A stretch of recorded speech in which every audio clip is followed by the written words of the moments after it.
Everybody, क्या हाल चाल है। This is S Pandit. I welcome you all to the catalyst group. आज मैं आपके सामने एक बहुत इंपॉर्टेंट टॉपिक लेके आया हूं जो जनरली बच्चों को समझ में नहीं आता है। जनरली बच्चे कंफ्यूज रहते हैं कि इंडिया के अंदर रिजर्वेशन उठा कहां से बना रिजर्वेशन, किस आर्टिकल किस क्लॉज के साथ चीजें डिफाइन की गई, और वो केसेस जिन केसेस ने इस रिजर्वेशन सिस्टम का, जो आज आप देखते हो रिजर्वेशन सिस्टम का बेस बनाया है। तो बेसिकली हम राइट टू इक्वालिटी की बात कर रहे थे, फंडामेंटल राइट्स की हम बात कर रहे थे। आर्टिकल नंबर 13, आर्टिकल नंबर 14 तक हम आ चुके थे।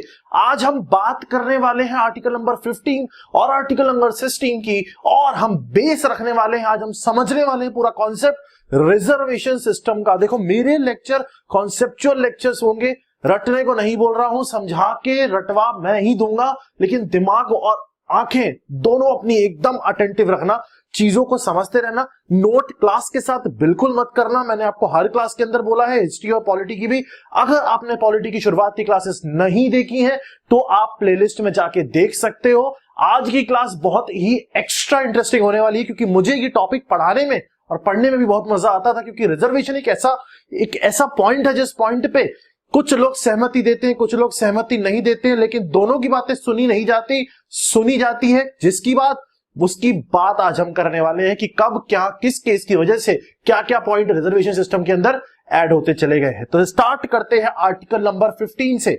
आर्टिकल नंबर 14 के अंदर हम ये समझ चुके थे, ये सोच चुके थे, ये देख चुके थे कि लॉ के सामने हर इंसान बराबर है। हर इंसान बराबर है, ये आर्टिकल नंबर 14 बता चुका था। लेकिन अगर दो लोगों की कंडीशन, उनके पालन पोषण की, उनके रहन सहन की, उनकी कंडीशंस अलग अलग हैं, तो उस केस में आप हो सकता है किसी खराब कंडीशन वाले इंसान को, उस अच्छी कंडीशन वाले इंसान को, दोनों को अगर सेम पेपर दोगे, एक बच्चा 5th क्लास में पढ़ता है, एक बच्चा 10th क्लास में पढ़ता है, आप 10th क्लास के बच्चे को जो एग्जामिनेशन पेपर देते हो वही अगर आप 5th क्लास वाले को दे दोगे तो ऑब्वियस सी बात है वो बच्चा फेल हो जाएगा। इसका मतलब इस केस में जब कंडीशंस अलग अलग हैं तो दोनों को सेम चीज पे, सेम बेस पे रख के इक्वालिटी डिफाइन नहीं की जा सकती। तो 14 के अंदर यह भी बताया गया था कि अगर कंडीशंस अलग अलग हैं, अगर सिचुएशंस अलग अलग हैं, तो उस केस में कुछ एक्स्ट्रा प्रोविजंस इस गैप को पूरा करने के लिए बना सकते हो कि भाई 5th क्लास वाले को 5th क्लास के हिसाब का पेपर दो, 10th क्लास वाले को 10th क्लास के हिसाब का पेपर दो, 10th वाले को 5th से कॉम्पीट नहीं कराना। और कराओगे तो जो कंपटीशन का जो लेवल होगा, जो बेस होगा, वो आपको प्रॉपर तरीके से डिसाइड करना होगा। इतना हम समझ चुके थे इक्वालिटी बिफोर लॉ। और अगर बाई चांस कंडीशंस अलग है तो उस केस में यू कैन डू समथिंग। इतना ऊपर से पढ़ चुके थे। आज हम अंदर घुसेंगे और आज हम स्टार्ट करेंगे आर्टिकल नंबर 15 से 15 आर्टिकल। मेरी बात को ध्यान से सुनना, कुछ नोट नहीं करना है, बिल्कुल ध्यान से सुनना है। दिमाग आंखें दोनों यहीं गड़ा के रखनी है, एकदम देखो मुझे नहीं, बोर्ड को। आर्टिकल नंबर 15 ये बोलता है कि कोई भी डिस्क्रिमिनेशन, कोई भी भेदभाव नहीं किया जाएगा रिलीजन के बेस पे, रेस के बेस पे, कास्ट के बेस पे, सेक्स के बेस पे, या फिर प्लेस ऑफ बर्थ के बेस पे कि भैया मेरे को ये इंसान यहां का है तो इसलिए मैं इसको प्रेफर करूंगा, मैं इसको ये चीज दूंगा, ये है तो मैं इसको प्रेफर करूंगा, इसका रिलीजन ये है तो मैं इसको प्रेफर करूंगा। कोई भी तरीके का डिफरेंशिएशन इन 5 चीजों के बेस पे अगर किया जाता है तो वो राइट टू इक्वालिटी के अगेंस्ट किया गया काम है। इसका मतलब इन 5 चीजों के लेकर डिस्क्रिमिनेशन, भेदभाव नहीं हो सकता। पहला पॉइंट आर्टिकल नंबर 15 का जो बेस है वो ये बोलता है कि भाई इनके बेस पे आप किसी भी चीज पे डिस्क्रिमिनेशन नहीं कर सकते। लेकिन अभी मैंने आपको बताया आर्टिकल नंबर 14 ये बोला था कि इक्वालिटी तो रहेगी सबके साथ, लेकिन अगर कंडीशन अलग अलग है तो उस कंडीशन, उस गैप को भरने के लिए आप कुछ ना कुछ स्पेशल प्रोविजंस प्रोवाइड कर सकते हो। पिछली क्लास ध्यान से देखना, कॉन्सेप्चुअल क्लास थी। तो उस आर्टिकल नंबर 14 की बात को रखने के लिए, ये राइट टू इक्वालिटी की बात चल रही है, अभी इक्वल राइट्स की बात चल रही, सब इंसान बराबर है, लेकिन जो बराबर है ही नहीं, इसको बराबर करने के लिए कुछ तो दोगे ना उसको यार, कुछ तो दोगे ना। तो वही देने की चीज को बोलते हैं हम स्पेशल प्रोविजंस की। अगर दो अलग अलग कंडीशंस के बेस पे लोग अलग अलग जगह हैं तो उस केस में इन पांचों के बेस पे डिस्क्रिमिनेशन नहीं होगा, ये तो क्लियर है। लेकिन अगर एक वैलिड रीजन साथ में ऐड हो जाता है, जो वैलिड रीजन पॉजिटिव हो, डिस्क्रिमिनेशन भेदभाव दो तरीके के होते हैं। पहला भेदभाव वो भेदभाव होता है जिसकी वजह से किसी का नुकसान होता है। दूसरा भेदभाव वो भेदभाव होता है जिसकी वजह से किसी एक ऐसे इंसान का जिसको कभी फायदा हो ही नहीं रहा था उसको फायदा हो जाए। अच्छा डिस्क्रिमिनेशन, पॉजिटिव डिस्क्रिमिनेशन एडवांसमेंट कहलाता है, बेटरमेंट कहलाता है, अच्छाई कहलाता है। तो ऐसा कहा जाता है कि वैसे तो नहीं करना है डिस्क्रिमिनेशन, लेकिन अगर इन सब के साथ में कोई एक ऐसा वैलिड रीजन ऐड हो जाता है जिससे किसी को फायदा हो रहा है तो उस केस में आप थोड़ा सा डिस्क्रिमिनेशन कर सकते हो पॉजिटिव वे में। आर्टिकल नंबर 15 ये बोलता है 5 चीजों के बेस पे कोई डिस्क्रिमिनेशन बेस पे नहीं होगा, लेकिन इन 5 चीजों के साथ अगर कोई वैलिड रीजन हो जाता है जिससे किसी को फायदा हो रहा है या किसी का नुकसान बच रहा है तो उस केस में आप डिस्क्रिमिनेशन कर सकते हो। जैसे फॉर एग्जांपल एयर होस्टेस, अगर कोई एयर होस्टेस का रिक्रूटमेंट कर रहा है तो कोई आदमी नहीं जाएगा मैं बनूंगा एयर होस्टेस, मेरा तो राइट टू इक्वालिटी है। This is nonsense. आप केस नहीं कर सकते, ये नहीं कह सकते कि मेरा फंडामेंटल राइट ब्रेक हुआ। क्यों? क्योंकि वहां पे सेक्स के बेस पर प्रेफरेंस दी जा सकती है। एक कोई फैक्ट्री है बहुत हैजार्डस कंडीशन है, वहां पे जनरली आदमियों को ही नौकरी मिलती है। अब कोई फीमेल जाके ये नहीं कह सकती कि मेरा राइट टू इक्वालिटी है, मैं भी ये काम करूंगी वरना केस कर दूंगी। दिस इज नॉट डन, क्योंकि यहां पे ये चीज एक पॉजिटिव वे में की जा रही है, इसका मतलब positive discrimination is a reason जिसके बेस पे आप वो 5 चीजों के साथ भी कहीं ना कहीं भेदभाव कर सकते हो। समझ में आ रहा है? मेरा बात समझ में आ रही है? यहां पे जो 15 अभी मैंने 15 का कॉन्सेप्ट समझाया, 15 ये बोलता है आर्टिकल कि आप 5 चीजों के बेस पे कोई भेदभाव नहीं करोगे, लेकिन अगर उनके साथ एक रीजन आ जाता है, एक वैलिड रीजन आ जाता है जो पॉजिटिव डिस्क्रिमिनेशन कहलाएगा, कौन डिसाइड करेगा? वो डिसाइड करेगा सुप्रीम कोर्ट। हर चीज का अगर कोई भी कंफ्यूजन कभी कहीं आता है तो decisive authority is supreme court. State का मतलब होता है गवर्नमेंट। स्टेट गवर्नमेंट कोई लॉ बनाती है, मान लो उसने कोई लॉ बना दिया, उसने कोई चीज बना दी, अगर उस चीज के अगेंस्ट में कोई क्वेश्चन होता है तो वो क्वेश्चन जाता है सुप्रीम कोर्ट उसका जवाब देने का हक रखता है कि ये चीज सही है, ये चीज सही नहीं है। अभी ये क्लियर है कॉन्स्टिट्यूशन में इस आर्टिकल नंबर 15 के हिसाब से कि भाई आप भेदभाव नहीं करोगे, अगर करते हो that should be positive, otherwise वो राइट टू इक्वालिटी के अगेंस्ट हार्म कंसीडर किया जाएगा। आर्टिकल नंबर 15 का पहला क्लॉज ऐसे रखते हैं ब्रैकेट के अंदर, ये कहता है कि state shall not discriminate, state को डिस्क्रिमिनेट नहीं करना है। स्टेट का मतलब मैं समझा चुका हूं, पहले लेक्चर जो मैंने 3 डाले हुए हैं उनको ध्यान से देख लेना। लेक्चर मैंने आपको बताया है कंटिन्यूस चलते हैं, आप हर लेक्चर को ध्यान से देखोगे तो तभी बात बनेगी, और कंप्लीट मैं करा ही रहा हूं तो इट्स बेटर कि you should follow each and every lecture. State को डिस्क्रिमिनेशन नहीं करना है। 15 क्लॉज नंबर 2 ये कहता है स्टेट और उसके सिटीजन्स को भी नहीं करना है। सिटीजन क्या होता है? सिटीजन अमेंडमेंट बिल के बारे में, सिटीजनशिप के बारे में एक बहुत ही शानदार सा लेक्चर में बनाऊंगा। ये भी बड़ा इंटरेस्टिंग टॉपिक है, हॉट टॉपिक है, बहुत ध्यान से देखना उसको भी। उस पर एक लेक्चर डालेंगे, उस पर क्वेश्चंस गारंटी आएंगे एग्जाम के अंदर, लिख के देना। इस टॉपिक पे भी रिजर्वेशन में भी क्वेश्चंस हर साल ऑलमोस्ट एक बार पूछा जाता है। बेस बन रहा है ये रिजर्वेशन का, भी समझो कि इंटरेस्ट आएगा। 15 का क्लॉज नंबर 3 ये कहता है, 15 का क्लॉज नंबर 3, 15 क्लॉज 1, पहले मैंने कॉन्सेप्ट समझाया आपको। 1 कहता है स्टेट को डिस्क्रिमिनेशन नहीं करना है। 2 ये कहता है स्टेट और सिटीजन को भी नहीं करना है, आप भी नहीं कर सकते हो, कोई केस कर देगा वरना आपके ऊपर। तीसरा क्लॉज ये कहता है कि भैया अगर डिस्क्रिमिनेशन पॉजिटिव है जिससे किसी का नुकसान नहीं हो रहा है, किसी का फायदा हो रहा है, तो वो डिस्क्रिमिनेशन किया जा सकता है। स्टेट ऐसा कोई लॉ बना सकता है जिसपे वुमेन और बच्चों के लिए कुछ अच्छा हो रहा हो, जैसे child labour prohibition act, child labour allowed नहीं है, तो ये ठीक है। इसमें ये नहीं कह सकते कि नहीं हम तो काम कर रहे हैं, बच्चे से भी कराओ, नहीं। वो एक ऐसा सेक्शन है जिस सेक्शन के लिए आप अगर इस तरीके का प्रोहिबिशन कर रहे हो, उसको काम करने से बचा रहे हो, तो वो अच्छी चीज है। समझ में आ रहा होगा मेरी बात। तो वुमेन और चाइल्ड के केस में 15 क्लॉज 3 ये डिफाइन करता है कि आप कुछ स्पेशल एक्ट, कुछ स्पेशल प्रोविजंस बना सकते हो। समझ में आ रहा होगा ना? ये पॉजिटिव डिस्क्रिमिनेशन है। बच्चे से आप क्या कंपेयर करोगे अपने आप को, है ना? उस तरीके से दिस डिस्क्रिमिनेशन इज पॉजिटिव। तो वुमेन वाले केस में मैंने आपको बताया एयर होस्टेस को प्रेफरेंस मिल जाती है, वुमेन को फैक्ट्रीज में आदमियों को प्रेफरेंस मिल जाती है, बच्चों को काम नहीं दिया जाता है। ये क्लियर हो चुका है मेरा 15 की 3 क्लॉज। अब मेरी बात को ध्यान से सुनना, बेस बनेगा रिजर्वेशन का, कान खड़े करना एकदम। 15 क्लॉज 3 ने बोला कि भैया वुमेन और चिल्ड्रन के पॉजिटिव एडवांसमेंट के लिए पॉजिटिव वे में डिस्क्रिमिनेशन करा जा सकता है, कोई ऐसा एक्ट या लॉ लाया जा सकता है जिससे उनको फायदा दिया जाए। ठीक है, यहां पे स्टेट ऑफ मद्रास ने इस चीज का इंटरप्रिटेशन गलत कर लिया और उन्होंने एक सिस्टम बना दिया जिसका स्टार्ट था रिजर्वेशन सिस्टम का, यहां से स्टार्टिंग हुई थी। उन्होंने क्या किया कि जितने भी मेडिकल कॉलेजेस थे मद्रास के अंदर, उन सारे मेडिकल कॉलेजेस के अंदर रिजर्वेशन धड़ाधड़ रिजर्वेशन फिक्स कर दिए। भैया रिजर्वेशन उन्होंने फिक्स कर दिए कि इतने सारे रिजर्वेशन कर दिए कि आप समझ लो जनरल कैटेगरी या जनरल बंदे के लिए कोई रिजर्वेशन बचा नहीं। मेडिकल कॉलेजेस के अंदर जो कम्युनिटी बेस्ड रिजर्वेशन थे कि भाई इस कैटेगरी के लोगों को रिजर्वेशन दे दिया, ये परेशान लोग हैं, इनकी कंडीशन अलग है, ऐसे करके इन्होंने रिजर्वेशन की लाइन लगा दी।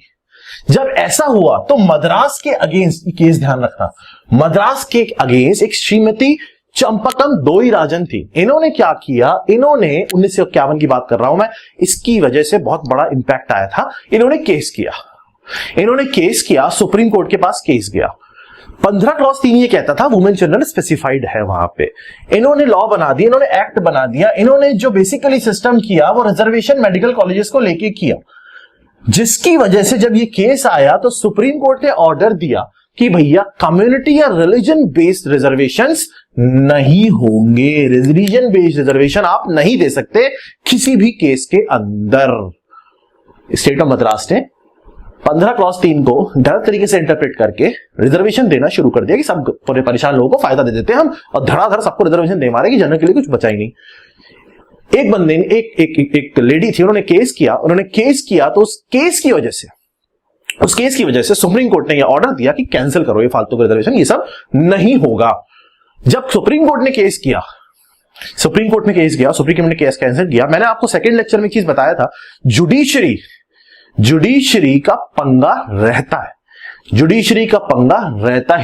है। जब लॉ बनाया जाता है तो जुडिशरी और लॉ मेकिंग अथॉरिटी इनके बीच में 36 का आंकड़ा रहेगा। जुडिशरी ने जब मना किया तो अब गुस्सा आया तो लॉ मेकिंग अथॉरिटी ने 15 क्लॉज 4 ऐड कर दिया कॉन्स्टिट्यूशन अमेंडमेंट एक्ट। जो फर्स्ट अमेंडमेंट एक्ट आया था उसकी वजह से 15 क्लॉज 4 ऐड हुआ और 15 क्लॉज 4 स्टेट को ये पावर देता है। क्यों? क्योंकि स्टेट ने अभी एक लाफा खाया था जुडिशरी से। स्टेट को ये पावर देता है कि वो स्पेशल प्रोविजंस, स्पेशल तरीके से स्पेशल चीजें प्रोवाइड कर सकता है SEBC कम्युनिटी को, social and economically backward classes, या फिर ST को या फिर SC को, इनके बेटरमेंट, इनके एडवांसमेंट के लिए 15 क्लॉज 4 के अंदर ये चीजें बताएगी कि स्टेट हैज द पावर। क्योंकि स्टेट को लाफा पड़ा था कि भैया ये हरकतें मत बचाओ, वुमेन और चिल्ड्रन के लिए बात करी जा रही है 15 क्लॉज 3 में, तुम ज्यादा हीरो मत बनो। लेकिन वो हीरो ही होते हैं ना। उन्होंने क्या किया, उन्होंने जैसे ही ऐसा कुछ हुआ कि सुप्रीम कोर्ट ने कैंसिल किया, लॉ तो बनाया जा सकता है, उन्होंने अमेंडमेंट किया, कॉन्स्टिट्यूशनल अमेंडमेंट एक्ट पहला आया, उसके अंदर 15 क्लॉज 4 को ऐड किया, जिसमें स्टेट को पावर दे दिया। स्टेट मतलब अथॉरिटी, डेफिनेशन के लिए पिछले लेक्चर देख सकते हो, पूरा एक्सप्लेन किया मैंने स्टेट का कहां पे क्या मतलब होगा, जिसमें इन 3 पर्टिकुलर क्लासेस के लिए आप रिजर्वेशन प्रोवाइड कर सकते हो। यहां पे एक छोटी सी हो गई गड़बड़ी, या बोलो जानबूझ की गई चीज, जानबूझ की होगी। अगर आप थोड़ा सा कॉन्सेप्चुअली चीजों को समझोगे तो आप समझ जाओगे। शेड्यूल ट्राइब की अगर हम बात करेंगे तो आर्टिकल 341 में एक्सप्लेनेशन दी गई है, क्या होती है, कौन होती है, कैसे माना जाता है। शेड्यूल कास्ट की बात करोगे तो आर्टिकल 342 के अंदर एक्सप्लेन किया गया। लेकिन ये social and economically backward classes की कोई डेफिनेशन कॉन्स्टिट्यूशन के अंदर नहीं, ये डिफाइंड नहीं कि ये क्या होता है, कैसा होता है। अथॉरिटी मिल गई स्टेट को कि रिजर्वेशन प्रोवाइड कर सकते हो इन कम्युनिटीज को भी, जिसमें से एक कम्युनिटी के बारे में कुछ डेफिनेशन नहीं है। इसका फायदा उठाया गया। इसका फायदा उठाया स्टेट ऑफ मैसूर ने। स्टेट ऑफ मैसूर ने क्या फायदा उठाया, इन्होंने ये एसईबीसी को, सोशल इकोनॉमिकली बैकवर्ड क्लास को, एक कैटेगरी ऐसा मान लिया कि अब हम डिसाइड करेंगे कि इसके अंदर हम क्या रखें। उन्होंने इसके अंदर की डेफिनेशन तो कॉन्स्टिट्यूशन में डिफाइंड नहीं है, उन्होंने इसके अंदर अपनी जितनी भी कम्युनिटीज हो सकती हैं उठा उठा के सब रख दी, और साथ में एक मोर बैकवर्ड क्लास नाम की चीज और बना दी, और वो उनके वजह से सब इकट्ठा करके टोटल मेडिकल कॉलेजेस के अंदर 68% रिजर्वेशन बना के रख दिया। मतलब टोटल जो बचा जनरल कैटेगरी के लिए वो 32% बचा, बस 32% रिजर्वेशन सिर्फ बचा, रिमेनिंग बचा, बाकी 68% वाज रिजर्व्ड। मैसूर ने फायदा उठाया 15 क्लास 4 में कमी होने का या कमी रखने का जानबूझ के कि भैया आप जो चाहो कर सकते हो, एसईबीसी के अंदर ऐड कर करके सारी कम्युनिटीज को रिजर्वेशन प्रोवाइड कर दिया, सारी कम्युनिटी को रिजर्वेशन प्रोवाइड कर दिया।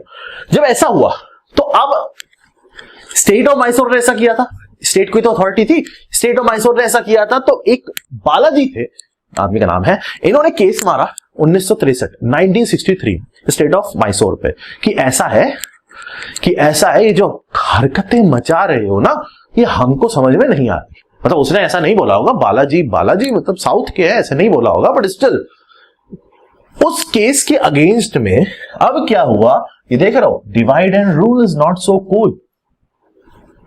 ये रिजर्वेशन के अगेंस्ट खुश हो रहा है। इंडियंस में यही तो खास बात है, हम पहुंच जाते हैं कहीं भी, किसी भी पॉइंट पे अपना व्यू पॉइंट रखने, स्ट्राइक करने, उसके बारे में कुछ जानते ही नहीं है, क्योंकि हमारे लिए वो होता है एकदम लीडरशिप, एकदम अपना नेतागिरी दिखाने का हमें प्लेटफॉर्म मिलता है, 2 डंडे पड़ते हैं, उसके बाद हम वापस आ जाते हैं। ये इंडियंस की एक नेचर है, बात को समझना जो मैं कह रहा हूं। दिमाग लगाया करो तब काम करना पड़ता है, ऐसे बिना दिमाग लगाए बच्चे थोड़ी हो या बेवकूफ जैसे हरकतें करते हो। आ जाओ, स्टेट ऑफ मैसूर पे बालाजी भाई साहब ने केस किया तो सुप्रीम कोर्ट ने बोला पहली चीज तो ये है कि जो बैकवर्ड क्लास की बात चल रही है ना, जिसकी डेफिनेशन अभी तक क्लियर नहीं है, ये मैं क्लियर कर देता हूं। डेफिनेशन जिसकी क्लियर नहीं है ये मैं क्लियर कर देता हूं। इसकी डेफिनेशन ये होगी कि ऐसे लोगों को बैकवर्ड क्लास में कंसिडर किया जाएगा जो सोशली ही नहीं इकोनॉमिकली गरीब भी हैं, सोशली ही नहीं इकोनॉमिकली भी उनको देखा जाएगा। ऐसे नहीं होगा कि कोई सोशली बैकवर्ड था पिछले 100 साल पहले, आज वो जगुआर में घूम रहा है तो उसको हम रिजर्वेशन देंगे। सुप्रीम कोर्ट ने पहली बात तो यहां पे ये कही कि भाई बालाजी यहां भी जीत गए बात। दूसरी चीज सुप्रीम कोर्ट ने ये बोली कि रिजर्वेशन कभी भी कास्ट बेस को रख के नहीं किया जाएगा। सही डिसीजन था एक्चुअली, यहां पे कास्ट बेस को रख के नहीं किया जाएगा रिजर्वेशन। जो इन्होंने बोला सिर्फ कास्ट नहीं हो सकता, और भी चीजें आपको ध्यान रखनी है। यहां पे कास्ट बेस्ड नहीं होगा, एक्चुअली सोशल और इकोनॉमिकल कंडीशन बेस्ड होगा कि अभी उनकी सोशल कंडीशन क्या है, इकोनॉमिकल कंडीशन क्या है, प्रेजेंट कंडीशन क्या है। तो सिर्फ कास्ट बेस्ड रिजर्वेशन नहीं होना चाहिए, ये सुप्रीम कोर्ट ने बोला। उसके बाद सुप्रीम कोर्ट ने नेक्स्ट पॉइंट ये बोला कि जो रिजर्वेशन का लिमिट है, जैसे अभी 68% तक पहुंच गया था, वो 50% से ऊपर नहीं हो सकता, मतलब 50% एक लिमिट लगा दी। और ये भी बोला सुप्रीम कोर्ट ने कि ये जो मोर बैकवर्ड क्लास की चीज आपने बना दी है, ये मोर बैकवर्ड क्लास जैसी कोई भी चीज एग्जिस्ट नहीं कर सकती। तो इसका मतलब ये हुआ 15 क्लॉज 3 में वुमेन और चिल्ड्रन के लिए स्पेशल प्रोविजन बनाने थे, मद्रास ने सबके लिए बनाने का सोचा, उस पर केस किया गया। वो केस में सुप्रीम कोर्ट ने ऐसा बोला कि भाई ये कैंसिल कर दो चीज। जब कैंसिल हो गई तो भाई जुडिशरी ने कैंसिल किया, तो अब लॉ मेकिंग अथॉरिटी सनक गई। उन्होंने क्या किया, एक एक्ट निकाला, कॉन्स्टिट्यूशन अमेंडमेंट एक्ट पहला, जिसमें 15 क्लॉज 4 ऐड कर दिया। 15 क्लॉज 4 15(4) ये कहता है, इक्वालिटी की हम बात कर रहे हैं कि भाई आप स्पेशल प्रोविजंस, रिजर्वेशंस प्रोवाइड कर सकते हो एसईबीसी, एसटी और एससी के लिए, लेकिन एसईबीसी की definition is not defined actually. उसका फायदा उठाया मैसूर ने मेडिकल कॉलेज में धमाधम एसईबीसी के अंदर इकट्ठे करके रिजर्वेशन प्रोवाइड कर दिए। उसके अगेंस्ट में बालाजी भाई साहब ने केस किया। उन्होंने केस करके ये बताया कि भाई ये गलत चीज है। सुप्रीम कोर्ट ने माना, सुप्रीम कोर्ट ने डिसीजन दिया कि भाई बैकवर्ड क्लास की डेफिनेशन मैं बताता हूं तो सोशल और इकोनॉमिकल दोनों कंडीशन खराब होनी चाहिए, तभी उनको बैकवर्ड कंसीडर किया जाएगा। कास्ट बेस नहीं होना चाहिए, और उसके बाद मैक्सिमम जो आप दोगे रिजर्वेशन वो 50 से ऊपर आप नहीं दे सकते हो। और मोर बैकवर्ड क्लास जैसी कोई भी चीज एग्जिस्ट नहीं करती है। तो अब फिर से वही प्रॉब्लम आ गई कि जुडिशरी जीत गई। इंडियन पॉलिटी में मेरा पहला लेक्चर देख लेना, मैंने जहां आपको इमरजेंसी के केस बताए थे ना, एकदम स्टोरी सुनाई थी इंदिरा गांधी और उन सबकी। हमेशा पंगे चले हैं, एक तरफ जुडिशरी जीतता है, एक तरफ अपना लेजिस्लेटिव, मतलब यही दोनों के बीच में लड़ाई ही लड़ाई होती चली जाएगी, यही होता रहता है हमेशा। पार्लियामेंट कुछ बनाता है, जुडिशरी कैंसिल करता है, जुडिशरी कैंसिल करता है, पार्लियामेंट उसको तोड़ता है, फिर जुडिशरी उसको तोड़ता है। बेसिक स्ट्रक्चर डॉक्ट्रिन वाली क्लास देखना, समझ में आएगा जो मैं बताना चाह रहा हूं। तो पूरी पॉलिटी में यही होता रहेगा, आसानी से याद हो जाएंगी चीजें। जुडिशरी हार गया, जब जुडिशरी हारता है तो फिर जुडिशरी जीत गया, जब जुडिशरी जीतता है, जब जुडिशरी जीत जाता है तो जुडिशरी को हराने के लिए फिर से कोई ना कोई लॉ बनाना पड़ता है। वही हुआ 1993 के अंदर बवाल, भयंकर बवाल। Indra Sawhney versus union of India का जो केस आया, उसने गेम पलट के रख दिया। इस केस में एक जजमेंट आया, उस जजमेंट में यह बोला गया कि कास्ट बेस्ड रिजर्वेशन जो ऊपर वाले में कैंसिल किया गया था वो बिल्कुल ठीक है, करो। दूसरा पॉइंट ये बोला गया कि ये मोर बैकवर्ड क्लास वाली बात है, बिल्कुल ठीक है, ये भी करो। बाकी सब वैसे का वैसा रहेगा, लेकिन जो ऊपर वाले केस में बोला गया था कि ये मोर बैकवर्ड क्लास कुछ नहीं होता है और ये जो रिजर्वेशन कास्ट बेस ये नहीं होना चाहिए, इन दोनों को कैंसिल कर दिया गया और ये कह दिया गया कि रिजर्वेशन कास्ट बेस भी होगा और मोर बैकवर्ड क्लास में आप कंसिडर कर सकते हो लोगों को भी, ये ध्यान रखा गया। इस केस को दूसरी तरीके से भी, इसके रिजल्ट के बाद दूसरी तरीके से भी एक बहुत बड़ा इश्यू जाना जाता है मंडल कमीशन। वो मैं नेक्स्ट क्लास में लेके आऊंगा, समझाऊंगा आपको। बवाल हो गया था कंट्री के अंदर रिजर्वेशन पे लेकर, लिटरली बवाल हो गया था। आप पढ़ोगे तो आपको समझ में आएगा, उसकी बहुत सारी स्टोरीज हैं ऐसी जो मैं आपको समझाऊंगा, बहुत इंटरेस्टिंग और बहुत एक ऐसी चीज होगी जो एग्जामिनेशन पॉइंट ऑफ व्यू से is very very very important actually. ठीक, तो ये दोनों चीजें यहाँ पे आ गई, मतलब ऊपर वाला जजमेंट एकदम कैंसिल हो गया, एकदम खत्म कर दिया गया। 15/4 समझ में आ गया, 15/1, 15/2, 15/3, 15/4। 15 के अंदर सिर्फ और सिर्फ यही बोला गया है कि भैया ये नहीं करना है और अगर करते हो तो इन चीजों के साथ करना है। केस मैंने आपको समझा दिए है, क्लियर। इक्वालिटी की बात चल रही है, फंडामेंटल राइट्स की बात चल रही है। अब आ जाओ 16 मंडल कमीशन में पूरा एक लेक्चर बनेगा, वो समझोगे आप तब आपको मजा आएगा चीजों में और ज्यादा। मजा तो खैर अभी भी आ रहा होगा, मुझे भी आ रहा पढ़ाने में। आर्टिकल 16 ये बोलता है, अभी तक इक्वालिटी की बात कर रहे थे in general. Article 14 general equality की बात करता था, इक्वालिटी के ऊपर की डेफिनेशन दिया। आर्टिकल 15 अंदर घुस के थोड़ा और ऑपरेशन हुआ, रिजर्वेशन होगा, ये होगा, वो होगा, इक्वालिटी रहेगी, लेकिन ये conditions are available. Article 16 define करता है equality in case of appointment, job, post, exams जो आप देते हो, इनसे रिलेटेड चीजों के। अभी दोनों चीजें मैं जोड़ूंगा, मैं मंडल कमीशन लेके आऊंगा तो 15 और 16 दोनों का इंपैक्ट है यहाँ पे। आर्टिकल 16 इन दोनों चीजों का, जॉब्स, अपॉइंटमेंट्स, इन सब चीजों से रिलेटेड बात करता है कि हाँ इक्वालिटी होनी चाहिए। आर्टिकल 16 का जो क्लॉज नंबर 1 है, ये कहता है इक्वालिटी ऑफ अपॉर्चुनिटी, हर किसी को इक्वल अपॉर्चुनिटी मिलनी चाहिए। 16 क्लॉज 2 ये कहता है रिलीजन, रेस, कास्ट, डिसेंट और प्लेस ऑफ बर्थ, जगह, रेजिडेंस, इसके बेस पे डिस्क्रिमिनेशन अलाउड नहीं होगा। इन चीजों के बेस पे डिस्क्रिमिनेशन अलाउड नहीं होगा। मतलब पहले वाले जो पॉइंट चल रहे थे डिस्क्रिमिनेशन वाले, उनमें ये चीजें अब और ध्यान रखनी पड़ेंगी कि भाई इन चीजों के बेस पे भी डिस्क्रिमिनेशन नहीं हो सकता। रिलीजन पहले से ही था, कास्ट बोला जा रहा था, आर्टिकल 16 यहाँ पे अभी आता है। आप कहोगे सर कास्ट पे तो यहाँ मना कर रहा है, तो फिर वहां कैसे हो गया? क्योंकि वो बाद में आया था मंडल कमीशन वाला पॉइंट, जो अपना इंदिरा सोनी वाला केस था, वहां पे बाद में वो चीज आई थी कि कास्ट के बेस पे रिजर्वेशन कर सकते हो। वो स्पेशल प्रोविजन के केस में आया, क्योंकि वहां पे ये पॉइंट आ चुका था कि एक्स्ट्रा कम्युनिटी जो है वो ऐड हो चुकी थी, 15/4 अब ऐड हो चुका है कॉन्स्टिट्यूशन के अंदर। उसके बाद ही 16 पे बात जाएगी। पहले ऐड किया ना, वो 16 के बाद थोड़ी ऐड किया, ऐड तो 15/4 किया ना, तो 15 तो 16 से पहले आता है, तो 15-16 से पहले आता है, तो 15 वाली बात तो पहले मानी जाएगी ना। समझना बात को, समझने की कोशिश करना। 16 क्लॉज 3 ये कहता है कि पार्लियामेंट के पास लेकिन अथॉरिटी है, पार्लियामेंट के पास ये अथॉरिटी है कि रेजिडेंस, जगह के हिसाब से वो कुछ लोगों को कुछ special opportunity, special provisions provide कर सकते हैं। जैसे फॉर एग्जांपल कुछ गांव है इंडिया के अंदर, बहुत जगहों पे, जहां पे लोग अभी भी बहुत बहुत बहुत अंडर डेवलप्ड है। मतलब वो चाह के भी आज के जो सिटी का लेवल है उसको मैच नहीं कर सकते, उनका ऑप्शन ही नहीं है उनके पास। तो ये वाला जो क्लॉज 3 है, ये उन लोगों के लिए ये ऑप्शन देता है स्टेट को कि भैया आप ऐसे लोगों के लिए जो जिनका डेवलपमेंट बहुत पिछड़ा हुआ है, तो बहुत ही बुरा हाल है, लाइट भी नहीं आती उनके अंदर, उनको उनके अंदर क्या होता है, उनके गांव में उनके लोगों के पास उनके लिए कुछ स्पेशल प्रोविजन प्रोवाइड किए जा सकते हैं। तो दिस इज फाइन। 16 क्लॉज 3 सही चीज है रेजिडेंस के बेस पे, लेकिन सिर्फ पार्लियामेंट को अथॉरिटी है वो चीज करने की, वो जगह सेलेक्ट करने की, उस जगह के लोगों के लिए कुछ करने के लिए। ठीक है। 16 क्लॉज 4 ये एक के बाद एक चीजें आ रही है, ये चीज इसके बाद आई है। ठीक है। 16 क्लॉज 4 ये कहता है कि जो बैकवर्ड क्लासेस है, बैकवर्ड क्लासेस है, स्टेट जो है इन बैकवर्ड क्लासेस के लिए भी कुछ रिजर्वेशन दे सकता है एग्जाम्स में पोस्ट वगैरह होती है ना, सर्विसेज होती हैं, जॉब्स होती हैं, उनमें कुछ रिजर्वेशन दे सकता है। 16 पूरा जॉब की बात करता है, उनके लिए कुछ रिजर्वेशन प्रोवाइड कर सकता है स्टेट, बैकवर्ड क्लास। और यहाँ पे जो बैकवर्ड क्लास की 16 वाले में आर्टिकल 16 क्लॉज 4 में जो डेफिनेशन है वही है कि ये सोशल और इकोनॉमिकली बैकवर्ड होना चाहिए, साथ में इनका रिप्रेजेंटेशन नहीं होना चाहिए उस सर्विस के अंदर। जैसे कोई सर्विस है, कोई जॉब है, कोई पोस्ट है, वहां पे एक पर्टिकुलर कम्युनिटी का कोई भी इंसान नहीं पहुंचा आज तक, तो उसका कोई रिप्रेजेंटेशन नहीं है, और वो सोशली इकोनॉमिकली बहुत बुरी कंडीशन है, पैसा भी नहीं है, और वैसे भी सोशली भी एकदम हटके अलग है, कोई उससे बात नहीं करना चाहता, तो ऐसे लोगों को रिजर्वेशन प्रोवाइड किया जा सकता है। बैकवर्ड क्लास की यहाँ पे सोशल इकोनॉमिकली बैकवर्ड और नो रिप्रेजेंटेशन नहीं होना चाहिए, तो उसको हम बैकवर्ड क्लास कंसीडर करेंगे। ये 16 क्लॉज 4 डिफाइन करता है पॉइंट को, 16 क्लॉज 4 डिफाइन करता है।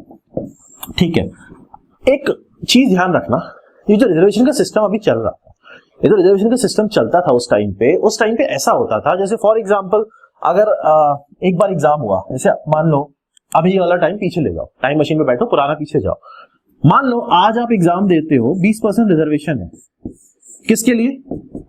बैकवर्ड क्लास के लिए। कौन है बैकवर्ड क्लास? तो सोशली इकोनॉमिकली बैकवर्ड होगा, और साथ में नो रिप्रेजेंटेशन, उसका कोई रिप्रेजेंटेटिव या उस कम्युनिटी से कोई बंदा आया नहीं होगा। ठीक है, कौन डिसाइड करेगा? स्टेट डिसाइड करेगा। अगर स्टेट डिसाइड करेगा और उस पर कोई भी किसी को इश्यू होगा तो वो सुप्रीम कोर्ट में केस जाएगा, उसके बाद फाइनल चीज सुप्रीम कोर्ट करेगा, जो अभी तक हो रहा है।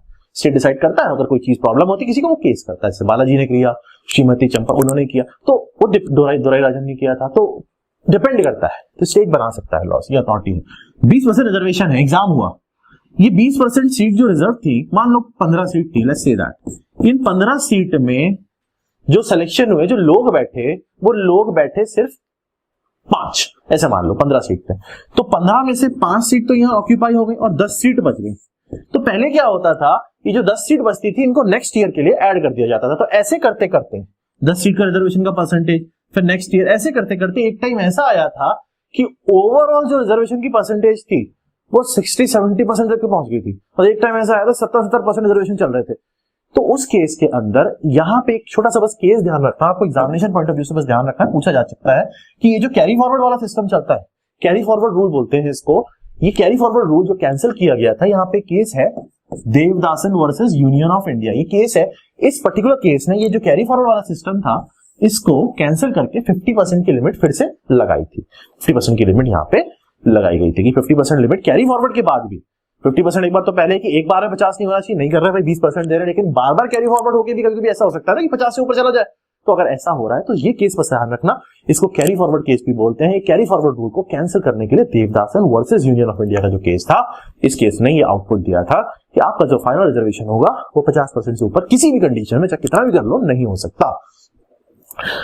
आज की क्लास में 2 चीजें अभी तक हमने पढ़ी हैं, खत्म नहीं हुई अभी क्लास, 2 चीजें अभी तक हमने पढ़ी हैं, 15 और 16।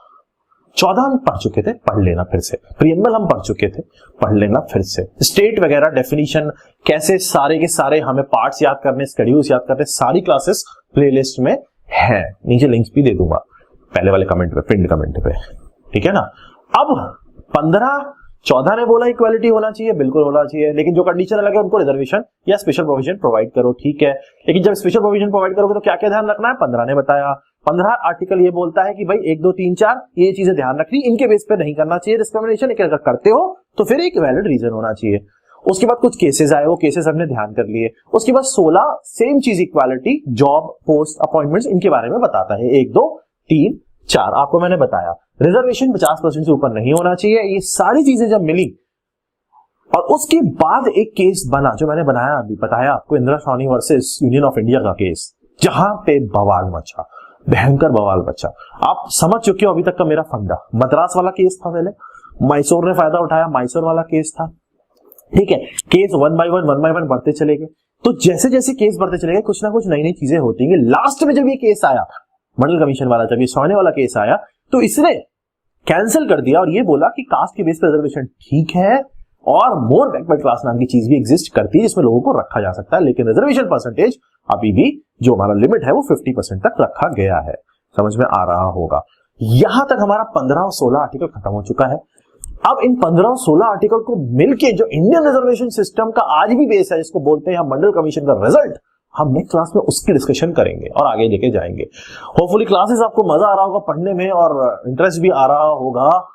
शेयर करते रहो। मैंने पहले भी बोला है, मोटिवेशन मिलता है, अदरवाइज लगता है कि आप सीरियस नहीं हो या पढ़ना नहीं चाहते, एफर्ट मारना पड़ता है यार। आप देख रहे हो ना, लॉकडाउन चल रहा है, खुद ही बैठ के करता हूँ एडिट, तो थोड़ा सा नोट्स बनाया करो और रिवीजन किया करो। देखो क्लास बिना रिवीजन के आओगे तो मजा नहीं आएगा। क्लास की जो अपडेट्स रहती हैं, जब क्लास आती है ऑलमोस्ट हर दूसरे दिन, हर एक दिन क्लास में डाल रहा हूँ, वो मैं कम्युनिटी में पोस्ट करके, कम्युनिटी पोस्ट जो होती है वहां पे बताता रहता हूँ। जितने लोग वहां पे आना चाहते हैं लाइव क्लास के टाइम पे, वो मैं वोटिंग वहां पे करवाता रहता हूँ। उससे आइडिया लगता है कि how many of you are interested. History हमारी पैरेलल में चल रही है, हम मॉडर्न में एंट्री कर चुके हैं, वो भी हम कंप्लीट करेंगे। तो ये दोनों, अब पॉलिटी में प्रॉपर तरीके से लेके जा रहा हूँ, इन डेप्थ लेके जा रहा हूँ। पॉलिटी में ओवर व्यू वाली बातें नहीं कर रहा, मैं इन डेप्थ पॉलिटी लेके जा रहा हूँ। साथ साथ में करते रहना, कंप्लीट कर लेंगे इसको, ठीक। क्योंकि मैंने ओवरऑल में जो आपको शेड्यूल पार्ट वगैरह वो समझा चुका हूँ, मैं इन डेप्थ ही घुस रहा हूँ पॉलिटी के अंदर, इसलिए हर चीज को ऑपरेट करके खोल के आपके सामने रख के आ रहा हूँ। हिस्ट्री क्लास हमारी चल रही है, ज्योग्राफी के लिए बड़ी डिमांड आ रही थी, तो ज्योग्राफी क्लास भी दे देंगे आपको। आप पढ़ के देखना स्टार्ट कर लेंगे उसको भी। तो मेहनत करते रहो, आगे बढ़ते रहो, घर पे रहो, सेफ रहो, खुश रहो और सपोर्ट करते रहो अपने को भी, अपने आप को भी, मोटिवेटेड रहो। थोड़ा सा लाइफ में मोटिवेशन बहुत इंपॉर्टेंट हो रहा है। थोड़ा सा अगर अंदर आग रखोगे, चिंगारियां मैं लगाता रहता हूँ, मोटिवेशन वीडियो अपलोड करता रहता हूँ, एक और अपलोड कर दूंगा अभी। एक बढ़िया चीज सोची है उससे रिलेटेड, तो मैं लाइफ में सोचता था। थोड़ा सा अपने आप को थोड़ा सा मोटिवेटेड रखो। एग्जाम्स तुरंत फटाफट होंगे, जैसे ये चीजें निकलेंगी, अभी जैसे आपका फ्री होंगे, एग्जाम्स होने शुरू हो जाएंगे, थोड़ा सा अपने आप को अंदर से जगा के रखो। बाकी सब बढ़िया है, खुश रहो, पढ़ते रहो। Thank you. Have you ever tried thinking why you are not able to qualify different examination? That is engineering services, GATE और state services। कभी सोचा है क्यों selection नहीं होता है? Let me tell you. Let me give you the basic introduction कि होता क्यों नहीं है। Let me explain you the things. The reason is that because these examination need a perfect analysis. Analysis means you should know everything. So here in Catalyst Group, in my classes, where I'll give you the analysis of the exam, I'll give you the theory lectures, I'll give you the question lectures. What will do, will complete each and every question in the class, previous year से उठा के expected questions तक सब कुछ हम class में कर लेंगे। जितने भी हमारे पास ऑनलाइन कोर्सेज हैं, चाहे आईएएस के लिए हैं, चाहे गेट के लिए, चाहे एसएससी के लिए, और जो भी फैकल्टीज हैं, सारे फैकल्टीज गेट और आईएएस टॉपर्स हैं। अगर आप कैटलिस्ट ग्रुप ज्वाइन करते हो तो लेट मी टेल यू कि आपको क्या क्या फायदे मिलेंगे। Let's see that. पहली चीज आपको मिलेगी कि आपको एक्सपर्ट गाइडेंस मिलेगा, जितना भी फैकल्टीज का लाइव सेशंस मिलेंगे, जहां पे आप फैकल्टी से अपने डाउट क्लियर कर सकते हो, फोन पे, व्हाट्सएप पे, आमने सामने बैठ के। सब फैकल्टीज के लिए आपके पास अपॉइंटमेंट होगा, आप उनसे डायरेक्ट डिस्कशन कर सकते हो। साथ में हम आपको नोट्स देंगे, जो हमारे स्पेशल माइंड मैप्स की फॉर्म में नोट्स होते हैं, जिसमें आपको याद करना ईजी रहेगा। कुछ मोटिवेशनल सेशंस होंगे, प्रोग्रेस एनालिसिस होंगी, नोट्स होंगे, हम अपना स्टडी मटेरियल आपको प्रोवाइड करेंगे, बुक्स आपको प्रोवाइड की जाएंगी, आपको A to Z each and everything provide किया जाएगा।